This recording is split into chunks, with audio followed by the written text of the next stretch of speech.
don't give a fuck what you say. Yeah, I'ma do shit my way. So you can go kick rocks, I'ma stack bricks up, build what I want to make. Yeah, I'ma do it my way.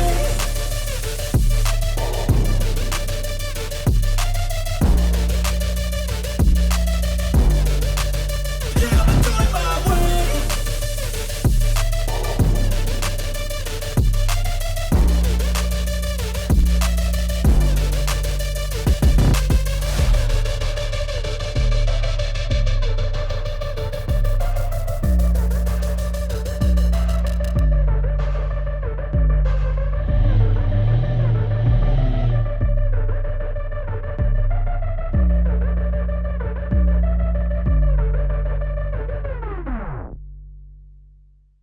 Всем привет!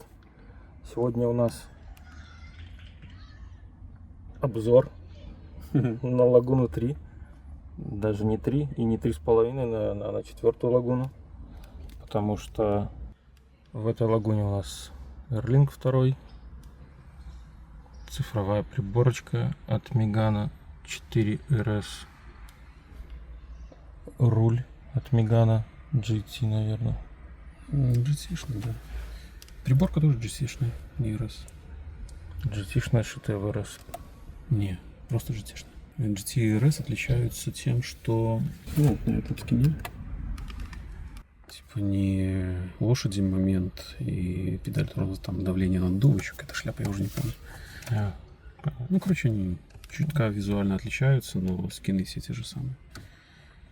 Не суть важно. И допилен не так давно. Ambilight подсветочка. Ну, пока на тестовый режим, только полочка, потом, возможно, в двери. Еще пока непонятно что, непонятно когда, но да, глобально поддерживается.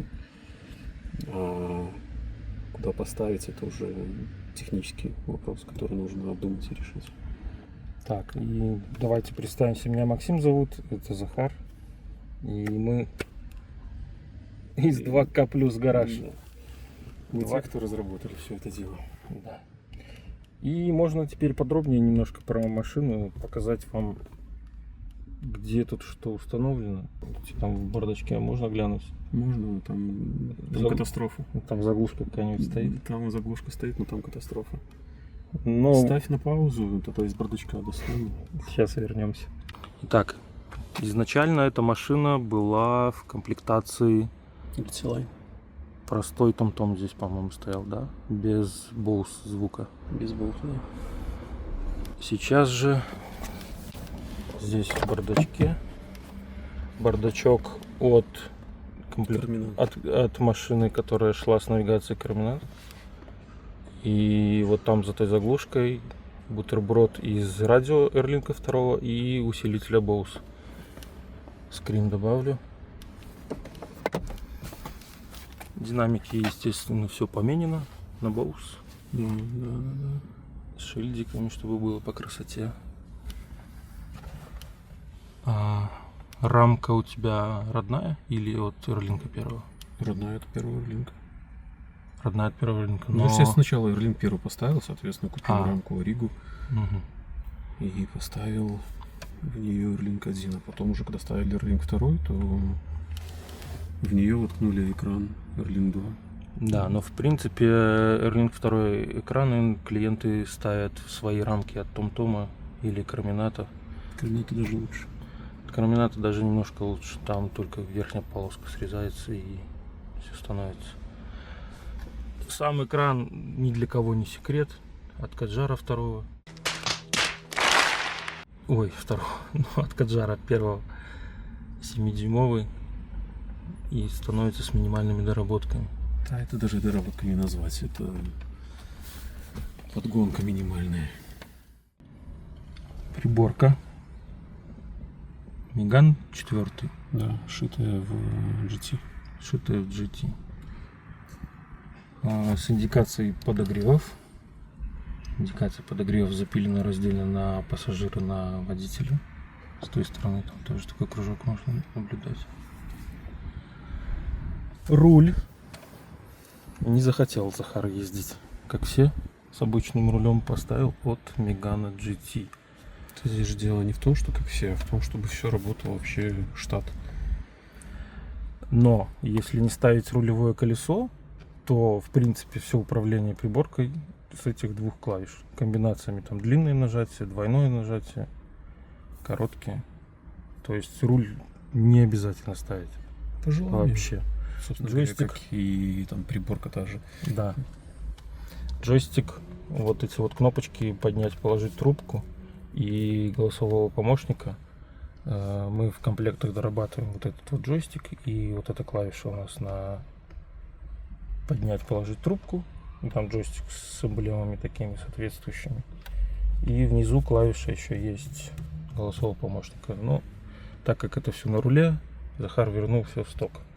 Нет, это Не не сток, сток, это наоборот. а- Я купил джойстик с минимальным набором кнопок для того, чтобы все выглядело максимально штатно и Ну и при чтобы- этом выполняло ровно те функции, которые должно выполнять. Чтобы лишнего не было, Да. скажем так. Подушка Megane 4 RS. Подушка. Как бы сам руль поставить и купить вообще не проблема. Стоит он копейки, но подушка безопасности стоит как 5-6 рулей. Как повезет на самом деле. Ну, если Как и есть любая возможность. подушка. А что там из доработок при установке руля было? Вот Посадочное место этот, пилится. вот этот кожух подпиливается где-то, да? Нет, кожух остается родной. В зависимости от того, насколько доработано посадочное место по шлицам, возможно, потребуется доработка нижнего кожуха руля. Угу. И дорабатывается место под разъем. Пропил делается и все. Но по самим шлицам он подходит? Один в один, да, ничем не отличается. То есть там только его типа удлинить, насадить, Нет, глубже? не удлинить, а сделать под конус. Ага, я понял. Потому что родной он идет плоский, плоское посадочное место. Нет, наоборот. У Мегана, у Талисмана идет плоский.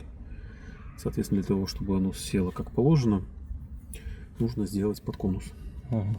В принципе, со стороны, здесь даже с пассажирского места, я вот не скажу, что там что-то сильно было подпилено, даже не вижу где-то. что- Так, а это подпиливалось. со стороны не будет видно. Это видно. Ну, может, при вывороте руля там типа, что-то. Нет.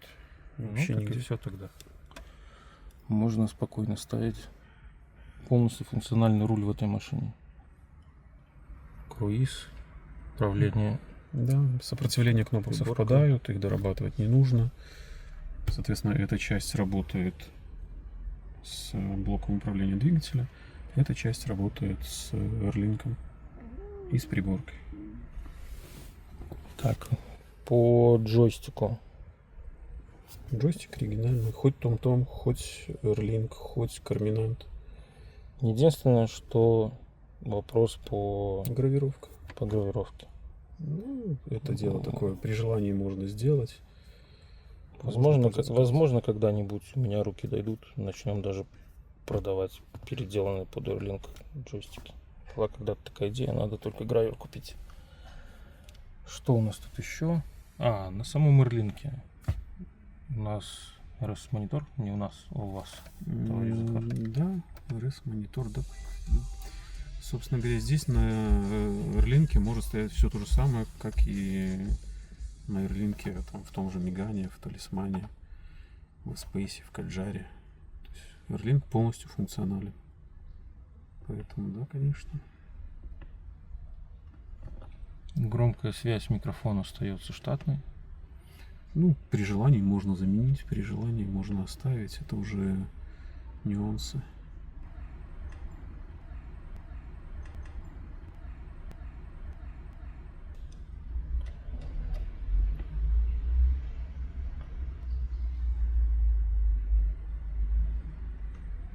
Девятка, CarPlay, Android Auto. Единственное, что второй Airlink с коробки не поддерживает беспроводной режим CarPlay и Android Auto. Но можете купить приблуду типа AA Wireless, нет проблем. Собственно говоря, вот так вот выглядит сама приблуда. Это вторая версия. Плюс здесь и CarPlay, и Android Auto. Кстати, пару слов по самой приблуде. Не приблуде, а по этому адаптеру. Вот в этих адаптерах wireless реализована возможность изменения плотности пикселей. И, соответственно, вы можете себе в режиме беспроводного Android Auto или CarPlay. CarPlay, наверное, нет, Android Auto, да. В CarPlay нет такой возможности, извиняюсь. В Android Auto можно сделать картинку либо крупнее, либо мельче. Ну, в плане, чтобы больше информации входило. Ну и дело даже не только в информации. Для кого-то может быть слишком мелко, например. Можно сделать себе интерфейс крупнее. Для кого-то, наоборот, слишком крупно. А ты еще не подключал эту штуку? Подключал. Ну, потом как-нибудь отдельно, может, подснимем про изменение вот этих пикселей плотности. Так, а что нужно сделать, чтобы работал бортовой в рынке втором? Ничего. Если покупать приборку плюс Airlink.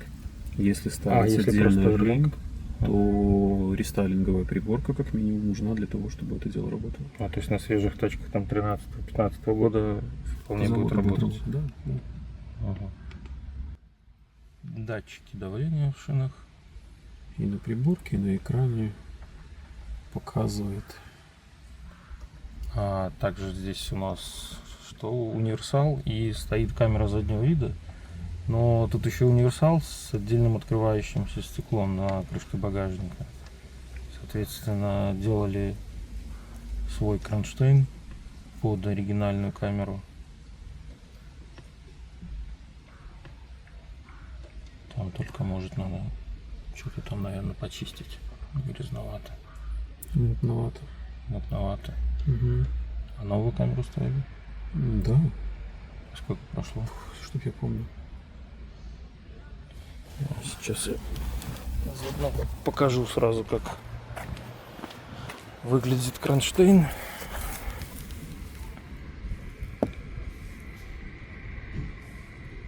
Вот так вот сбоку выглядит камера. И здесь на кронштейне, видите, там кнопочка отдельно. Эта кнопочка сделана, по-моему, на открытие стекла. А на то место, где ставится кнопка открытия стекла, где она? Вот здесь, по-моему, открытие багажника реализовано.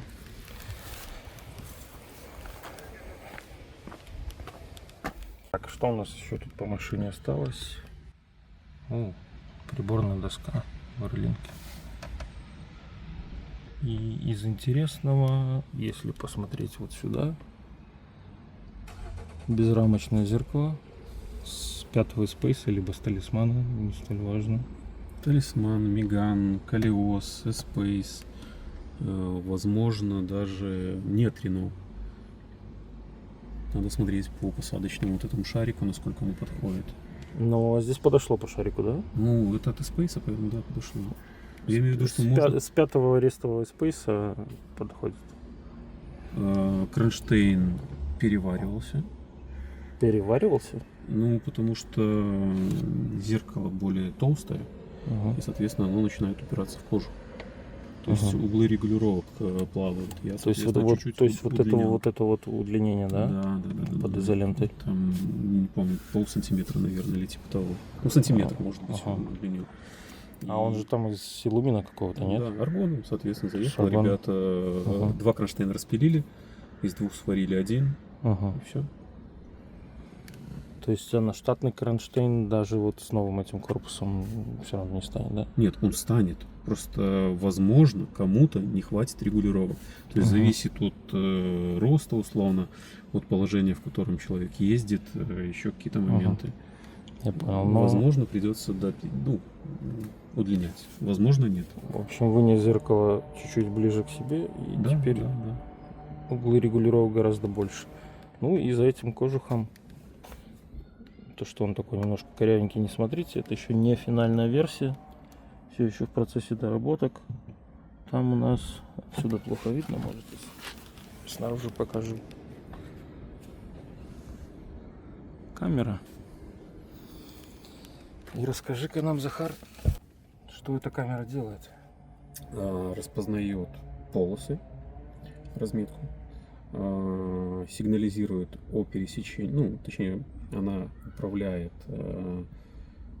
сигналом пересечения полос без включения указателя поворота. Плюс он распознает знаки ограничений скорости. Это из того, что реализовано и работает в лагуне. И ограничение это выводится на приборку Значит, только. прибор, да. То есть камера работает только с приборкой. В варианте только с рынком камера бесполезна. Да. Она работает таким. Нет, опять же, при желании можно сделать так, чтобы камера работала на распознавание полос и сигнализацию пересечения без указателя поворота и в комплекте с Airlink 2.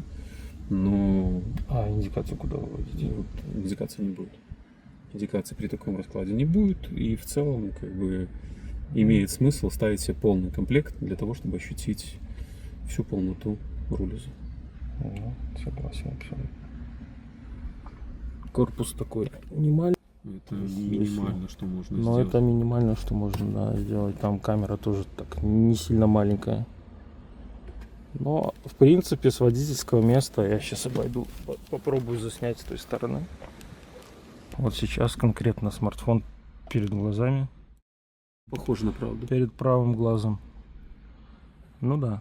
То есть чуть-чуть что-то видно, но в реальной жизни к этому очень быстро Он привыкаешь. почти весь за зеркалом. Да, в этом и стояла цель. Чтобы максимально спрятать и чтобы это все дело не бросалось в глаза. Да, он немножечко выступает, но сделать меньше его не представляется возможным. Ну, зеркало прикольное, такое мне нравится. Безрамочное. Ну, в принципе, наверное, по лагуне, по третьей. Все. Возможно, еще что-то добавится. Забыли упомянуть то, что на Airlink еще есть визуализация спарктроников. Это тоже можно сделать. Было у нас еще когда-то в планах сделать контроль слепых зон, но это много работы, скажем, такой не электрической. Это нужно в бампере еще дырок насверлить, кронштейны паять. Нет, слепые зоны тут же еще, помимо всего прочего, это индикация в зеркалах. Ну, в зеркала, кстати, не самая большая боль. Ну, Там относительно. лазером можно выжечь эту фольгу с тыла. Latitude выводится вот сюда, то есть чисто теоретически от Latitude есть уголки, индикация слепых зон, Угу. но они, скорее всего, сюда не станут. Но в теории такая возможность есть. Если кто-то хочет заморочиться, можем это отдельно обсудить. Можно и парктроники 360, Да, парктроники 360. все что угодно, по сути. Жаль только камеру 360 Ну, со вторым Airlink. Ну, с изелинком можно. С изелинком можно, но изелинк у нас пока еще не запилен на лагуну 3, да? Ну, на самом деле, есть уже небольшие наработки. Вот это поворот! Наработки есть, если будет кто-то желающий, то в целом... Так что если вдруг вы хотите продвинуться дальше, то дальше EasyLink, но там пока большой вопрос с полностью цифровой 10-дюймовой приборкой. Ну, семерка точно встанет. Семерка, да, встанет, я уже прикидывал, а вот десятка, ну там на тоненького, там, наверное, нужно будет полностью корпус перепечатывать.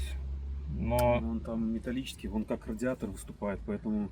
я имею в виду, что от третьей лагуны корпус мы же сейчас в этой приборке заимствуем с приборки лагуны стекло переднее, корпус наружный и в принципе все. Внутрь маску делаем сами, внутрь кронштейн, на котором держится приборка и крепится, там нижние уши торчат, тоже сами делаем. А вот с 10-дюймовой приборкой, скорее всего, вот эту вот пластмассу не получится В сохранить. 10-дюймовой приборке нет необходимости в стекле от лагуны. То есть экран должен быть без стекла. Ну, тут согласен. Весь вопрос в том, влезет ли он физически. 10-дюймовый корпус. Потому что 7-дюймовый 100% влазит, а вот с 10-дюймовым могут быть вопросы. А к EasyLink камера тоже вертится, крутится в теории? Да, конечно, только же работает. Ну да, но это уже отдельный проект. Вместо Airlink 2 можно поставить EasyLink с рестайлинга. Это поговорим попозже. Но в теории, как ты говоришь, наработки уже есть на Лагуну 3 поставить EasyLink. Да. И главным, наверное, таким бонусом это то, что из коробки беспроводной CarPlay и Android Auto. Ну, не прямо из коробки. Ну, не прямо из коробки, но без всяких донглов и тому подобное. Да. То есть Wi-Fi уже там на борту это магнитол есть, и там обновить, активировать. Возможно, попадется обновленный. Тогда не надо обновлять. Ну, обновить же вообще не проблема. Вот. Ну, И активировать при установке в лагуну плюс талисман тоже не проблема, поскольку отсутствует шлюз, который нет необходимости разблокировать, как в случае с рестайлинговыми талисманами, меганами, еще чем-то. Далеко не у всех есть возможность это сделать, а в случае установки все можно сделать самостоятельно. да, кстати, так, закину. Если хотите поставить EasyLink сами вместо Airlink 2, и у вас есть знание, опыт там какой-то в электрике, в электронике, то без проблем можете это сделать. Вот у нас буквально на днях человек, забыл с какой страны, там из Венгрии или откуда, купил только Bix и все остальное сделал сам, собрал. Так что никаких проблем.